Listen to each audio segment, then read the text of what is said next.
സങ്കീർത്തനങ്ങൾ 51. ദൈവമേ, അങ്ങയുടെ കാരുണ്യത്തിന് തന്നോട് ദയ തോന്നണമേ. അങ്ങയുടെ കാരുണ്യാതിരകത്തിനത്തിന്റെ അതിക്രമങ്ങൾ വായിച്ചൊല്ലണമേ. എൻ്റെ കൃത്യം നിശേഷം കഴുകിക്കളണമേ. എൻ്റെ പാപത്തിൽ നിന്ന് എന്നെ ശുദ്ധീകരിക്കണമേ. എൻ്റെ അതിക്രമങ്ങൾ ഞാൻ അറിയുന്നു. എൻ്റെ പാപം എപ്പോഴും എൻ്റെ കൺമുമ്പിലുണ്ട്. അങ്ങേക്ക് മാത്രമെതിരായി ഞാൻ പാപം ചെയ്തു. അങ്ങയുടെ മുൻപിൽ ഞാൻ തിന്മ പ്രവർത്തിച്ചു. അതുകൊണ്ട് അങ്ങയുടെ വിധി നിർണയത്തിൽ അങ്ങ് നീതിയുക്തനാണ്. അങ്ങയുടെ വിധിവാചകം കുറ്റമറ്റതാണ്. പാപത്തോടെയാണ് ഞാൻ പറഞ്ഞത്. അമ്മയുടെ ജീവിതത്തിൽ ഉരുവായപ്പോൾ ഞാൻ പാപിയാണ്. ഹൃദയ പരമാർത്ഥതയാണ് അങ്ങ് ആഗ്രഹിക്കുന്നത്. ആകയാൽ എൻ്റെ അന്തരംഗത്തിൽ ജ്ഞാനം പകരണമേ. ഹിസ്സോപ്പ് കൊണ്ട് എന്നെ പൗത്രീകരിക്കണമേ. ഞാൻ നിർമ്മലനാകും. എന്നെ കഴുകണമേ. ഞാൻ മഞ്ഞിനേക്കാൾ വെണ്മയുള്ളവനാകും. എന്നെ സന്തോഷഭരിതനാക്കണമേ. ഓടും തകർത്ത് എൻ്റെ അസ്ഥികൾ ആണ്ടിക്കട്ടെ. എൻ്റെ പാപങ്ങളിൽ നിന്ന് മുഖം മറയ്ക്കണമേ. എൻ്റെ അകൃത്യങ്ങൾ മായ്ച്ചു കളണമേ. ദൈവമേ, നിർമ്മലമായ ഹൃദയം എന്നെ സൃഷ്ടിക്കണമേ. അചഞ്ചലമായിരുന്ന ചൈതന്യം എന്നിൽ നിക്ഷേപിക്കണമേ. അങ്ങയുടെ സന്നിധിയിൽ നിന്നെ തള്ളിക്കളയരുതേ. അങ്ങയുടെ പരിശുദ്ധാത്മാവിനെ എന്നിൽ നിന്ന് എടുത്തു കളയരുതേ. അങ്ങയുടെ രക്ഷയുടെ സന്തോഷം എനിക്ക് വീണ്ടും തരണമേ. ഒരുക്കമുള്ള ഹൃദയം നൽകി എന്നെ താങ്ങണമേ. അപ്പോൾ അതിക്രമികളെ ഞാൻ അങ്ങയുടെ വഴി പഠിപ്പിക്കും. പാപികൾ അങ്ങയിലേക്ക് തിരിച്ചു വരും. ദൈവമേ, എൻ്റെ രക്ഷയുടെ ദൈവമേ, രക്തപാതകത്തിൽ നിന്ന് രക്ഷിക്കണമേ. ഞാൻ അങ്ങയുടെ രക്ഷയെ ഉച്ചത്തിൽ പ്രകീർത്തിക്കും. കർത്താവ്, എൻ്റെ അതിരങ്ങളെ തുറക്കണമേ. എൻ്റെ നാവ് അങ്ങയുടെ സ്തുതികൾ ആലപിക്കും.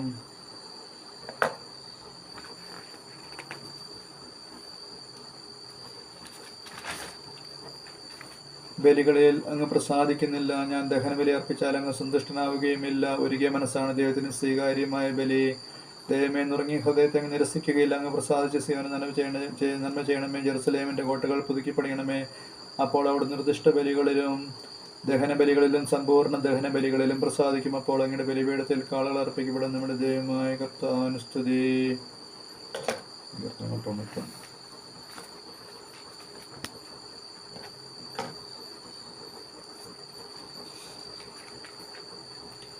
സങ്കീർത്തനങ്ങൾ 91.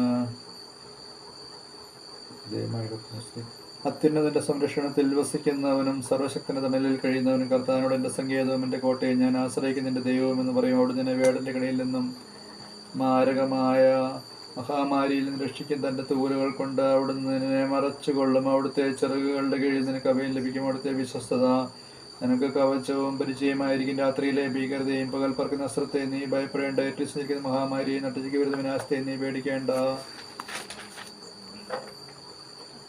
നിന്റെ പാർശ്വങ്ങളിൽ ആയിരങ്ങൾ മരിച്ചു വീണേക്കാം. നിന്റെ വലതുവശത്ത് 10,000 നിനക്കൊരു അനർത്ഥം സംഭവിക്കുകയില്ല. ദുഷ്ടരുടെ പ്രതിഫലം നിന്റെ കണ്ണുകൾ കൊണ്ട് തന്നെ നീ കാണും. നീ കർത്താവിൽ ആശ്രയിച്ചു അത്യുന്നതനിൽ നീ വാസമർപ്പിച്ചു. നിനക്കൊരു തിന്മയും ഭവിക്കുകയില്ല. ഒരു അനർത്ഥവും നിന്റെ കൂടാരത്തെ സമീപിക്കുകയില്ല. നിന്റെ വഴികളിൽ നിന്നെ കാത്തുപാലിക്കാൻ അവിടുന്ന് തന്റെ ദൂതന്മാരോട് കൽപ്പിക്കും. നിന്റെ പാദം കല്ലിൽ തട്ടാതിരിക്കാൻ അവർ നിന്നെ കൈകളിൽ വഹിച്ചുകൊള്ളും. സിംഹത്തിന്റെയും മണലിയുടെയും മേൽ നീ ചവിട്ടി നടക്കും.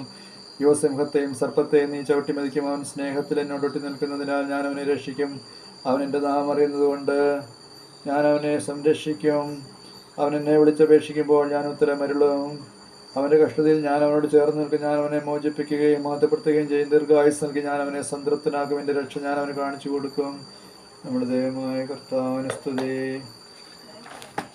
ഇനിയുണ്ട് 2.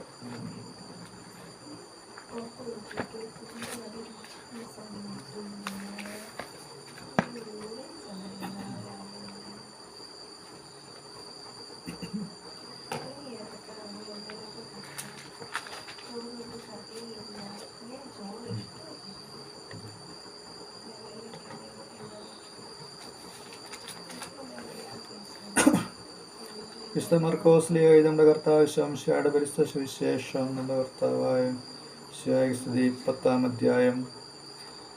അവൻ അവിടം വിട്ട് യൂദയായിലേക്കും ജോർദാൻ മറുകരയിലേക്കും പോയി. വീണ്ടും ജനങ്ങൾ അവൻ്റെ അടുക്കൽ ഒരുമിച്ച് കൂടി. പതിവ് പോലെ അവൻ അവരെ പഠിപ്പിച്ചു.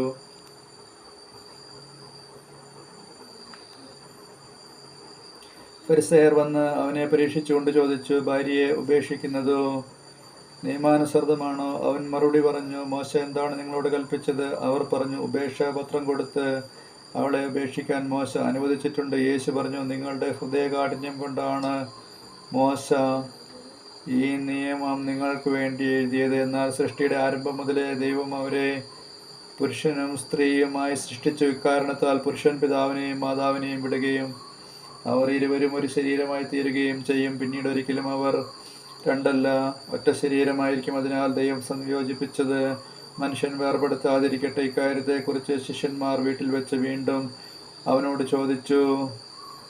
അവൻ പറഞ്ഞു, ഭാര്യയെ ഉപേക്ഷിച്ച് മറ്റൊരാളെ വിവാഹം ചെയ്യുന്നവൻ വ്യഭിചാരം ചെയ്യുന്നു. ഭർത്താവിനെ ഉപേക്ഷിച്ച് മറ്റൊരാളെ വിവാഹം ചെയ്യുന്നവളും വ്യഭിചാരം ചെയ്യുന്നു. അവൻ തൊട്ട് അനുഗ്രഹിക്കുന്നതിന് വേണ്ടി ശിശുക്കളെ അവൻ്റെ അടുക്കൽ അവർ കൊണ്ടുവന്നു. ശിഷ്യന്മാരാകട്ടെ അവരെ ശകാരിച്ചു. ഇത് കണ്ടപ്പോൾ യേശു കോപിച്ച് അവരോട് പറഞ്ഞു, ശിശുക്കൾ എൻ്റെ അടുത്ത് വരാൻ അനുവദിക്കുവിൻ. എന്തെന്നാൽ ദൈവരാജ്യം അവരെ പോലെയുള്ളവരുടേതാണ്. സത്യമായി ഞാൻ നിങ്ങളോട് പറയുന്നു, ശിശുവിനെ പോലെ ദൈവരാജ്യം സ്വീകരിക്കാത്ത ആരും അതിൽ പ്രവേശിക്കുകയില്ല. അവൻ ശിശുക്കളെ എടുത്ത് അവരുടെ മേൽ കൈകൾ വെച്ച് അനുഗ്രഹിച്ചു.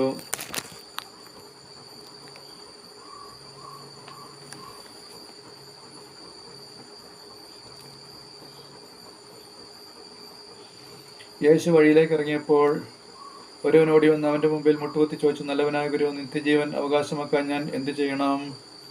യേശു അവനോട് ചോദിച്ചു, എന്തുകൊണ്ടാണ് നീ എന്നെ നല്ലവനെന്ന് വിളിക്കുന്നത്? ദൈവം ഒരുവനല്ലാതെ നല്ലവനായി ആരുമില്ല. പ്രമാണങ്ങൾ നിനക്കറിയാമല്ലോ. കൊല്ലരുത്, വ്യഭിചാരം ചെയ്യരുത്,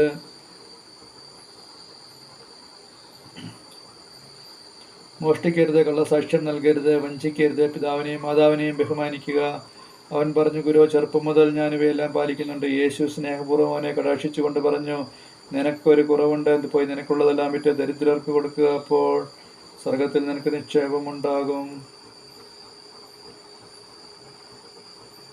പിന്നെ വന്ന് എന്നെ അനുഗമിക്കുക. ഈ വചനം കേട്ട് അവൻ വിഷാദിച്ച് സങ്കടത്തോടെ തിരിച്ചുപോയി. കാരണം അവൻ വളരെയേറെ സമ്പത്തുണ്ടായിരുന്നു. യേശു ചുറ്റും നോക്കി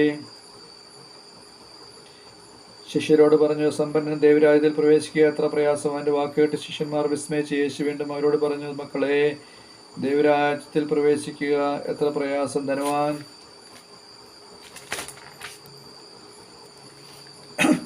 ദൈവരാജ്യത്തിൽ പ്രവേശിക്കുന്നതിനേക്കാൾ എളുപ്പം ഒട്ടകം സൂചിക്കുഴയിലൂടെ കടക്കുന്നതാണ്. അവർ അത്യന്തം വിസ്മയഭരിതരായി ചോദിച്ചു, അങ്ങനെയെങ്കിൽ രക്ഷപ്പെടാൻ ആർക്ക് കഴിയും? യേശു അവരുടെ നേരെ നോക്കി പറഞ്ഞു, മനുഷ്യന് ഇത് അസാധ്യമാണ്, ദൈവത്തിന് അങ്ങനെയല്ല. അവിടത്തേക്ക് എല്ലാം സാധിക്കും. പത്രോസ് പറഞ്ഞു, ഇതാ ഞങ്ങളെല്ലാം ഉപേക്ഷിച്ച് നിന്നെ അനുഗമിച്ചിരിക്കുന്നു. യേശു പ്രതിവചിച്ചു, സത്യമായി ഞാൻ നിങ്ങളോട് പറയുന്നു, എന്നെ പ്രതിയും സുവിശേഷത്തെ പ്രതിയും ഭവനത്തെയോ സഹോദരന്മാരെയോ സഹോദരിമാരെയോ മാതാവിനെയോ പിതാവിനെയോ മക്കളെയോ വയലുകളെയോ ത്യജിക്കുന്നവരിൽ ആർക്കും ഇവിടെ വെച്ച് തന്നെ 100 ഇരട്ടി ലഭിക്കാതിരിക്കയില്ല. ഭവനങ്ങളും സഹോദരന്മാരും സഹോദരിമാരും മാതാക്കളും മക്കളും വയലുകളും അവയോടൊപ്പം പീഡനങ്ങളും വരാനിരിക്കുന്ന കാലത്ത് നിത്യജീവനും. എന്നാൽ മുമ്പന്മാരിൽ പലരും പിമ്പന്മാരും പിമ്പന്മാരിൽ പലരും മുമ്പന്മാരുമാകും. അവർ ജെറുസലേമിലേക്കുള്ള വഴിയെ നടന്നു പോവുകയായിരുന്നു. യേശു അവരുടെ മുമ്പിൽ നടന്നിരുന്നവർ വിസ്മയിച്ചു. അനുയാത്ര ചെയ്തിരുന്നവർ ഭയപ്പെടുകയും ചെയ്തു. അവർ 12 പേരെയും അടുത്ത് വിളിച്ച് തനിക്ക് സംഭവിക്കാനിരിക്കുന്ന കാര്യങ്ങൾ പറയാൻ തുടങ്ങി. ഇതാ, നമ്മൾ ജെറുസലേമിലേക്ക് പോകുന്നു. മനുഷ്യപുത്രൻ പ്രധാന പുരോഹിതന്മാർക്കും നിയമജ്ഞന്മാർക്കും ഏൽപ്പിക്കപ്പെടും. അവർ അവനെ മരണത്തിന് വിധിക്കുകയും വിജാതിയർക്ക് ഏൽപ്പിച്ചു കൊടുക്കുകയും ചെയ്യും. അവർ അവനെ പരിഹസിക്കുകയും അവൻ്റെ മേൽ തുപ്പുകയും അവനെ പ്രഹരിക്കുകയും വധിക്കുകയും ചെയ്യും. 3 ദിവസത്തിന് ശേഷം അവൻ ഉയർത്തെഴുന്നേൽക്കും. സെബെദീപുത്രന്മാരായ യാക്കോബും യോഹന്നാനും അവനെ സമീപിച്ച് അപേക്ഷിച്ചു, ഗുരു, ഞങ്ങൾ അങ്ങയോട് അപേക്ഷിക്കുന്നത് എന്തും ഞങ്ങൾക്ക് ചെയ്തു തരണമെന്ന് ഞങ്ങൾ ആഗ്രഹിക്കുന്നു. അവൻ ചോദിച്ചു, നിങ്ങൾക്ക് വേണ്ടി ഞാൻ എന്ത് ചെയ്യണമെന്നാണ് നിങ്ങൾ ആഗ്രഹിക്കുന്നത്? അവർ പറഞ്ഞു, അങ്ങയുടെ മഹത്വത്തിൽ ഞങ്ങളിൽ ഒരാൾ അങ്ങയുടെ വലതുവശത്തും മറ്റേയാൾ ഇടതുവശത്തും ഉപവിഷ്ടരാകാൻ അനുവദിക്കണമേ. യേശു പ്രതിവചിച്ചു, നിങ്ങൾ ആവശ്യപ്പെടുന്നത് എന്താണെന്ന് നിങ്ങൾ അറിയുന്നില്ല. ഞാൻ കുടിക്കുന്ന പാനപാത്രം കുടിക്കാനോ ഞാൻ സ്വീകരിക്കുന്ന സ്നാനം സ്വീകരിക്കാനോ നിങ്ങൾക്ക് കഴിയുമോ? ഞങ്ങൾക്ക് കഴിയുമെന്ന് അവർ മറുപടി പറഞ്ഞു. യേശു അവരോട് പറഞ്ഞു, ഞാൻ കുടിക്കുന്ന പാനപാത്രം നിങ്ങൾ കുടിക്കും,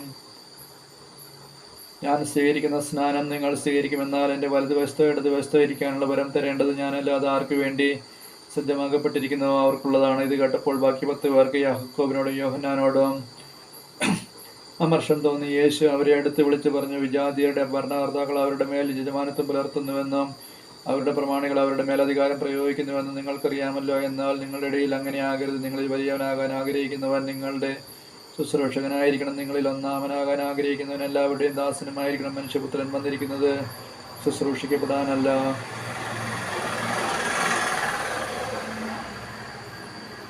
ശുശ്രൂഷിക്കാനും സ്വന്തം ജീവൻ അനേകർക്ക് വേണ്ടി മോചന ദ്രവ്യമായി നൽകാനും അത്രേ.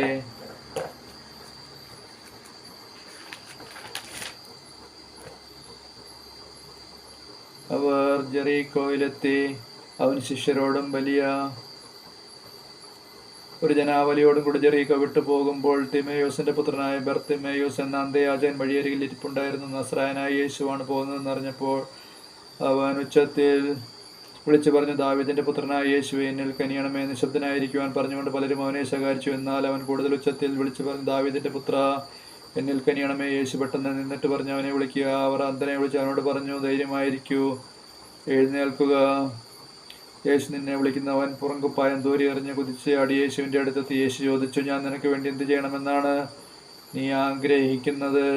അന്ധൻ അവനോട് പറഞ്ഞു, ഗുരു, എനിക്കോ കാഴ്ച വീണ്ടും കിട്ടണം. യേശു പറഞ്ഞു, നീ പോയിക്കൊള്ളുക, നിന്റെ വിശ്വാസം നിന്നെ രക്ഷിച്ചിരിക്കുന്നു. തൽക്ഷണം അവന് കാഴ്ച ലഭിച്ചു. അവൻ യേശുവിനെ അനുഗമിച്ചു. നമ്മുടെ കർത്താവായ മിശിഹായ്ക്ക് സ്തുതി.